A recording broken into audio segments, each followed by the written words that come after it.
Thank you, Nova. Morning, everybody.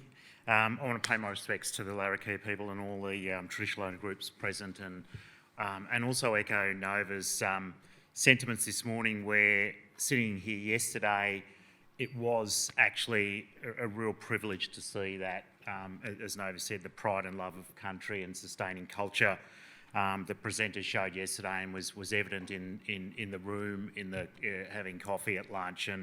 And I suppose I want to also, just as a shout out to those here who every day get up and go to work and actually do something really meaningful, not just for yourself, for your communities or for your country, but you're doing something in a big picture for the planet. We saw the science yesterday about what the impact of the fire burning over the last decade or so has done for impacting the emissions in the atmosphere. This is the issue of our time, and each of you that get up and go to work today, you're doing something for yourself, you're doing something for the community, for Australia, you're doing something for my children. So I just want to say thank you for that, and acknowledge that it is a really great industry that's being developed, and what you do is very important and powerful.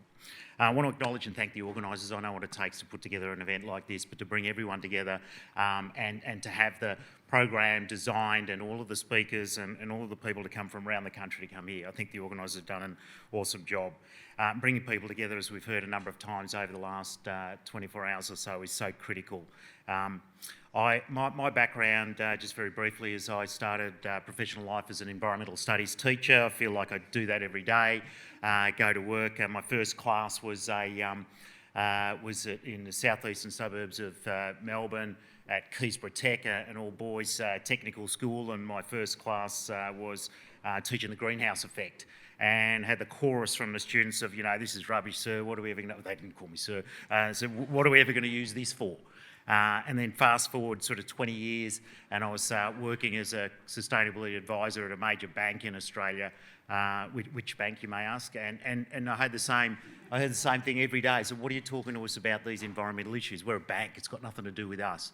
And then you fast forward to today, and we've seen the issue of environment, sustainability, climate change move from the periphery of, and almost the ideological and pious, hollow, empty rhetoric of corporations, increasingly move towards the centre of business, governance, strategy, brand, and risk within the boardroom and with executive management. So we've seen that movement, and now we're actually at a point which I think is really critical, and I suppose a couple of things I want to highlight today is that this is a really important time to reframe and think about how corporates are actually approaching climate change, and what that connection is from the carbon market, and what everyone in the room does here is to actually have that impact.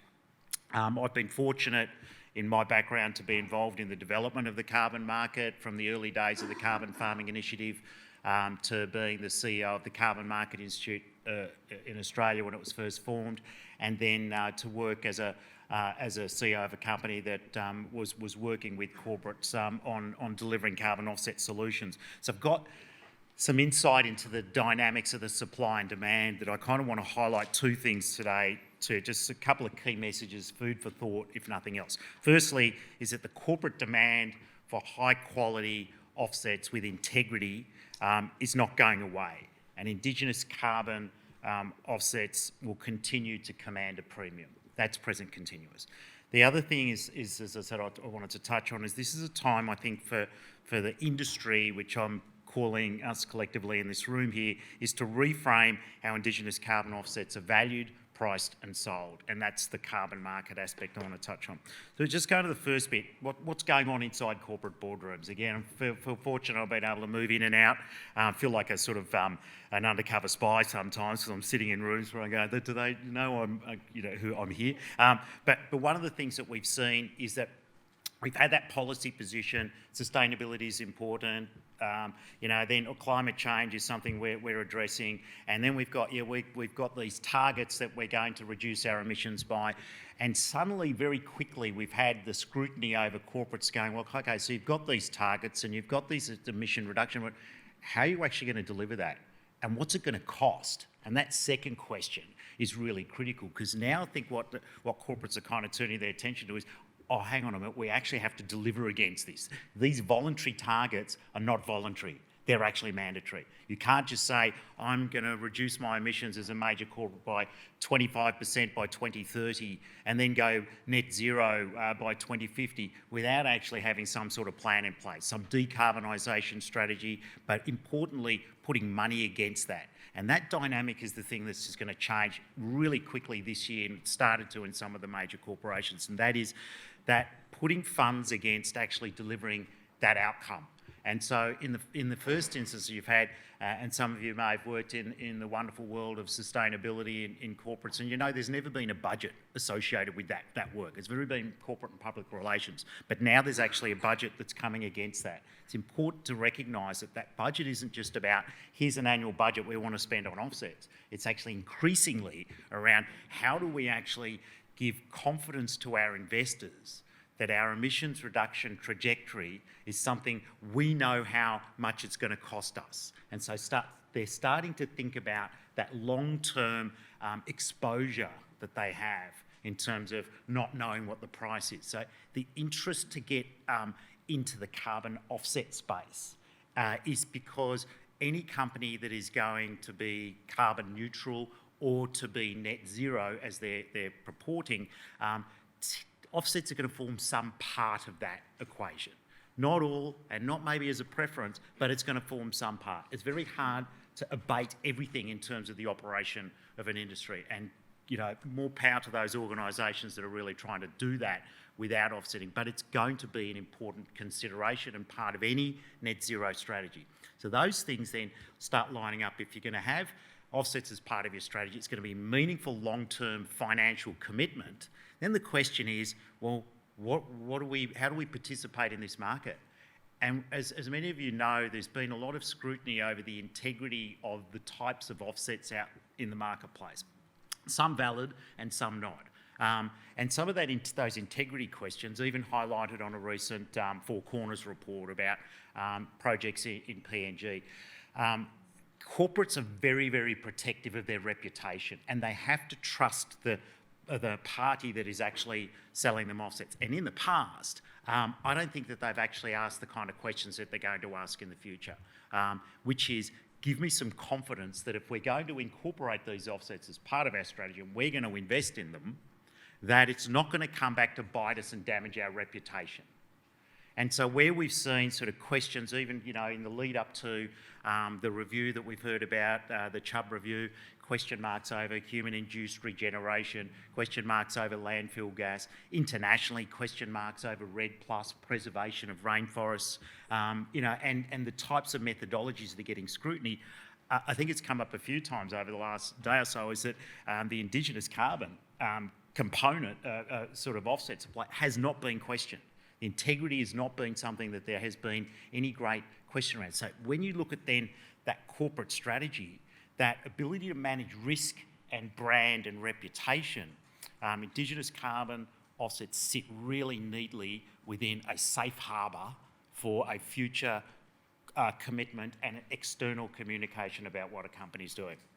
So that's really important to recognise, because it goes to the next bit, which I just wanted to kind of leave in the room, which is I think this is a critical time to reframe and rethink how carbon is actually sold and priced, and bring the power back to the communities. And we've heard some of those comments that this is going, and some great work being done with Oakla and with Alpha and other groups around the country where there's a real recognition that you actually have to have some ownership over and control over the negotiations, because really, to this point, largely, I think, not just Indigenous carbon, but a lot of other carbon project developers, farmers, in different areas, have been at the mercy of the market. They've had to rely on intermediaries. They've had to rely on people who understand the market, who have a financial services licence, who have the connection into corporates. They've had to rely on that to actually monetise a sale. They've had to rely on the government to provide contracts that have value. When the first